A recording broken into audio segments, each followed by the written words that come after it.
நாம் சம்பாதித்த பணம் வீண் விரயமாகாமல் நம்ம கையில் தங்குறதுக்கும் என்றுமே ஒரு ராஜா போல வாழ்வதற்கும் நாம் சொல்ல வேண்டிய அருணகிரிநாதர் அருளிய செல்வம் தரும் அற்புதமான பதிகம்.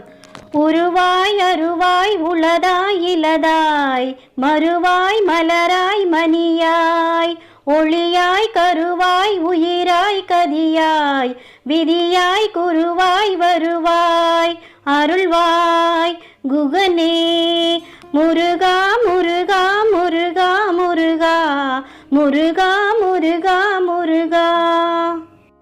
இந்த பதிகங்களையும் இந்த மந்திரத்தையும் நாம் இந்த கந்தசஷ்டி காலத்தில் நாம் சொல்கிறப்போ அதனுடைய பலன் பார்த்தீங்கன்னா பல ஆயிரம் மடங்கு பல கோடி மடங்குன்னு கூட சொல்லலாம். அந்த அளவுக்கு நமக்கு பலனை தரக்கூடிய அற்புதமான மந்திரங்களை தான் நம்ம தினமுமே கொடுத்துட்ருக்கோம். அதனால் உங்களால் முடிஞ்ச அளவுக்கு இந்த மந்திரங்களை சொல்கிறதுக்கு எண்ணிக்கை அப்படின்றது கணக்கு கிடையாது. உங்களால் எவ்வளவு முடியுமோ அவ்வளோ